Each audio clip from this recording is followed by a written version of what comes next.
তোমরা যারা ভাবছো যে এবার ইংলিশ বলার জার্নিটা শুরু করবে বা যারা শুরু করে ফেলেছো, তোমরা সবাই চাও এমন একটা ইজি ওয়ে বা এমন একটা ইজি টেকনিক অ্যাডপ্ট করতে যাতে তোমাদের এই ইংলিশ বলার জার্নিটা স্মুথ হয়, তাই না? আজকে এরকমই একটা সিম্পল ওয়ে বা সিম্পল টেকনিকের কথা আমি তোমাদের সাথে শেয়ার করব। Hello friends, welcome to English tutorial by SB.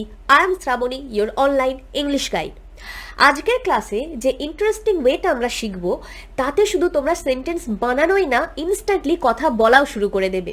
ভিডিওটা কিন্তু স্কিপ করবে না, একদম লাস্ট অবধি দেখবে এবং আমার সাথে থাকবে। আজকে আমরা শিখব যে যদি আমাদের কাউকে রিকোয়েস্ট করতে হয়, অর্ডার বা ইনস্ট্রাকশন দিতে হয়, বা যদি আমরা কাউকে অ্যাডভাইস দিই, সেটা কিভাবে দেব। রিকোয়েস্ট, অর্ডার, অ্যাডভাইস এইগুলো যখনই আমরা কাউকে দিই বা যে সেন্টেন্সগুলো ব্যবহার করি, বাংলায় এই সেন্টেন্সগুলোকে বলা হয় আদেশমূলক বা আদেশসূচক বাক্য।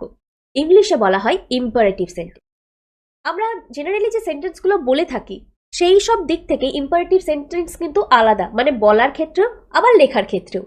আমরা যখন কোনো সেন্টেন্স লিখি, কিভাবে লিখি? প্রথমে লিখি সাবজেক্ট, তারপরে লিখি ভার্ব, আর তারপরে লিখি অবজেক্ট, তাই তো? কিন্তু আমরা যখন ইম্পারেটিভ সেন্টেন্স লিখি তখন আমাদের এই সাবজেক্টটা অমিট থাকে, মানে উহ্য থাকে। সাবজেক্ট আমরা বলি না, উহ্য থাকে। যেমন যদি আমরা কাউকে অর্ডার দিই, চলে যাও এখান থেকে, তাহলে আমি তো নিশ্চয়ই অন্য কাউকে অর্ডারটা দিচ্ছি, কিন্তু এখানে সাবজেক্টটা নেই, কিন্তু যাকে বলছি সে বুঝতে পারছে যে তাকে আমি এখান থেকে চলে যেতে বলছি। এখানে ইম্পারেটিভ সেন্টেন্সের একটা ঐতিহ্য। তাহলে ইম্পারেটিভ সেন্টেন্সের ক্ষেত্রে আমাদের কোনটাকে নজর দিতে হয়, মানে কোনটাকে ফোকাস করতে হবে? ভার্ব। ইম্পারেটিভ সেন্টেন্স ইংলিশে যখন আমরা লিখি বা বলি তখন আমরা ভার্বটাকে প্রথমে লিখি, তারপরে রেস্ট, অবজেক্ট থাকলে অবজেক্ট, তার বা রেস্ট অফ দ্য সেন্টেন্স যা থাকে আমরা সেটাকে লিখি। তাহলে ইম্পারেটিভ সেন্টেন্সের ক্ষেত্রে আমাদের কোনটাকে ফোকাস করতে হবে? ভার্বকে। এখন ভার্ব কি? ভার্ব হলো একটা অ্যাকশন ওয়ার্ড। অ্যাকশন ওয়ার্ড মানে বাংলায় যেটাকে আমরা বলি ক্রিয়া, কাজটাকে আমরা বলি ভার্ব। যেমন এই সেন্টেন্সটা দেখো, আমাকে বইটা দাও। এখানে ভার্ব কোনটা, মানে কাজ কি হচ্ছে? দেওয়াটা হচ্ছে এখানে কাজ, তাই তো? তাহলে ইংলিশে যখন আমরা লিখব তখন এই ভার্বটাকে দিয়েই আমরা সেন্টেন্স শুরু করব। দেওয়াকে ইংলিশে বলে গিভ, তাহলে সেন্টেন্সটা হবে গিভ মি দ্য বুক। এখানে ভার্বটাকে আমরা আগে লিখেছি, তারপরে রেস্ট অফ দ্য সেন্টেন্স বসে গেছে। খুব কঠিন কি? একদমই না, ভীষণ ইজি। পরেরটা দেখো, জল ঢালো। এই সেন্টেন্সেও যদি তোমরা দেখো, এখানেও কিন্তু তোমাদেরকে আগে পয়েন্ট আউট করতে হবে যে ভার্ব কোনটা, বলার ক্ষেত্রে বা লেখার ক্ষেত্রে। এখানে ভার্বটা অবশ্যই ঢালো। ইংলিশে ঢালোকে কি বলি আমরা? পোর। তাহলে এখানে সেন্টেন্সটা কি হবে? পোর, আর জল ওয়াটার, পোর ওয়াটার। তাহলে দেখো কত ইন্টারেস্টিং ওয়েতে আমরা কত সহজভাবে এই সেন্টেন্সগুলোকে বানাতে পারি। এই ধরনের সেন্টেন্স তো আমরা আমাদের ডেলি লাইফে বলেই থাকি, এবং আজ থেকে তোমরা ইংলিশে বলাও শুরু করে দেবে। তাহলে তোমাদের বলার ক্ষেত্রে কি করতে হবে? ইংলিশে যখন বলবে আগে ভার্বটা বসাবে, তারপরে বাদবাকি পোর্শনগুলো বসিয়ে দেবে সেন্টেন্সে। আজকে এইরকমই আমরা অনেক সেন্টেন্স বানাবো এবং শিখবো। চলো দেখি। ফার্স্ট আছে ব্যাগের চেনটা খোলো। তাহলে এখানে চেন খোলাকে ইংলিশে বলে আনজিপ। কি বলে? আনজিপ। তাহলে সেন্টেন্সটা হবে এখানে চেনটা খোলো, এটাই তো কাজ, এটাই ভার্ব, তাহলে এটা দিয়ে সেন্টেন্সটা শুরু হবে। তাহলে সেন্টেন্সটা হবে unzip the bag. Unzip the bag. Next, বইটা তোলো। তাহলে আগে ভার্বটা আমাদের দেখতে হবে কোনটা। এখানে ভার্বটা কি? তোলো। তোলাকে ইংলিশে বলে লিফট। তাহলে সেন্টেন্সটা হবে লিফট দ্য বুক। খুব কঠিন তো নয়, একদমই ইজি। আজকে থেকেই তোমরা সেন্টেন্সগুলো ইংলিশে বলা শুরু করো, শুধু ভার্বটা আইডেন্টিফাই করো, তারপরে বাদবাকি সেন্টেন্সের পোর্শনগুলো বসিয়ে দাও। নেক্সট সেন্টেন্সটা দেখো, মুখটা বন্ধ করো। মুখটা বন্ধ করো মানে আমরা যখন রেগে যাই কাউকে, কারো কথা আমাদের পছন্দ হচ্ছে না, তখন আমরা তাকে বলি তোর মুখটা বন্ধ কর, বা মুখটা বন্ধ করো তো। ইংলিশে এটা কি হবে? শাট ইয়োর মাউথ। নেক্সট, মনে করার চেষ্টা করো। এখানে ভার্ব কোনটা? অবশ্যই চেষ্টা করো। চেষ্টা করাটা এখানে কাজ, এখানে অ্যাকশন। তাহলে এখানে সেন্টেন্সটা হবে কি? Try to remember. নেক্সট, এটা করো না। এখানে একটা টুইস্ট আছে, দেখো। টুইস্ট বলতে এখানে নেগেটিভ ওয়ার্ড আমরা, মানে নেগেটিভ সেন্টেন্স আমরা ব্যবহার করেছি না। ইম্পারেটিভ সেন্টেন্সের ক্ষেত্রে যখন আমরা নেগেটিভ মানে নট ওয়ার্ডটা ব্যবহার করব, তখন আমরা ডু ভার্বের ব্যবহার করব। মানে এখানে সেন্টেন্সটা হবে don't do this. N apostrophe টি, এটা হচ্ছে নটের কন্ট্রাক্টেড ফর্ম, তাহলে এই রকম ভাবে আমরা নেগেটিভ সেন্টেন্স বানাবো ইম্পারেটিভ সেন্টেন্সের ক্ষেত্রে। যখনই আমরা ইম্পারেটিভ সেন্টেন্সে তাহলে নেগেটিভ ওয়ার্ড নটটা ব্যবহার করব, আমরা ডু ভার্বের সাথে নটটাকে অ্যাড করে দিয়ে ডোন্ট বা ডু নট ইউজ করব। তাহলে এখানে সেন্টেন্সটা এটা করো না, এর ইংলিশটা কি হবে? Don't do this. নেক্সট, একটু সরো। এখানে সরোটা হচ্ছে তাহলে ভার্ব, তাহলে সেন্টেন্সটা হবে move a bit. Move a bit ভীষণ ইজি, শুধু ভার্বটাকে তোমাদের ফোকাস করতে হবে, তারপরে বাদ বাকি পোর্শনগুলো লিখে ফেলতে হবে বা বলে দিতে হবে। নেক্সট সেন্টেন্স দেখো, সত্যি কথা বলো। Tell the truth. Tell the truth. Next, ঢাকনাটা খোলো। কোনো কিছু ঢাকনা দেওয়া আছে, কোনো বোতলের হতে পারে বা কোনো কিছু বোয়ামের হতে পারে, তাহলে ঢাকনাটা খোলো এর ইংলিশটা কি হবে? Open the lead. Open the lead. Next, চাপ নিও না। চাপ নিও না আমরা এই ধরনের কথা কখন বলি? যখন কেউ খুব স্ট্রেস আউট হয়ে গেছে, আমরা তাকে যখন অ্যাডভাইস দিই তখন আমরা এই ধরনের কথা ব্যবহার করি, তাই তো? তাহলে এর সেন্টেন্সটা কি হবে? না আছে কিন্তু এখানে, অবশ্যই নোটিস করো এটা একটা নেগেটিভ সেন্টেন্স, তাহলে এখানে নট ওয়ার্ডটা আমরা ডু এর সাথে অ্যাড করে ব্যবহার করব, তাহলে সেন্টেন্সটা হবে ডোন্ট টেক স্ট্রেস। চলো পরের সেন্টেন্সটা দেখি, চোখ মারো।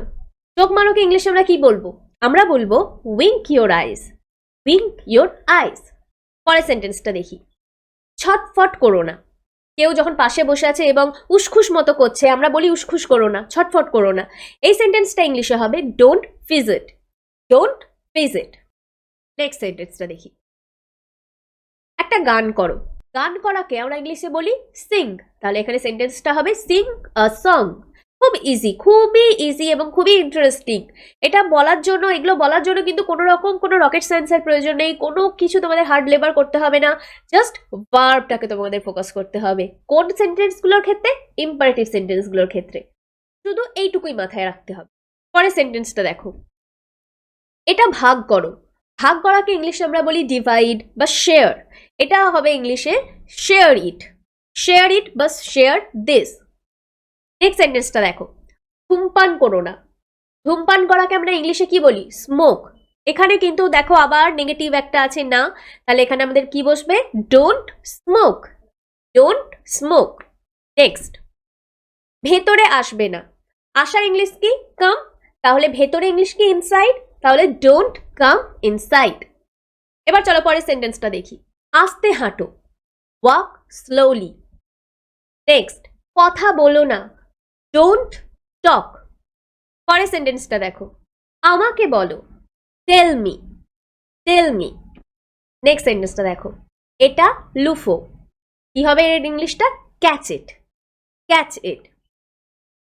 পরের সেন্টেন্সটা আছে জুসটা খাও, এর ইংলিশটা হবে drink the juice. Next sentence, খেলনাটা নাও। নেওয়া ইংলিশ কি? দেওয়া ইংলিশ তো আমরা জানলাম গিভ, নেওয়া ইংলিশ হচ্ছে টেক। Take the toy. পরের সেন্টেন্সটা দেখি, ভয় পেও না। Don't be afraid.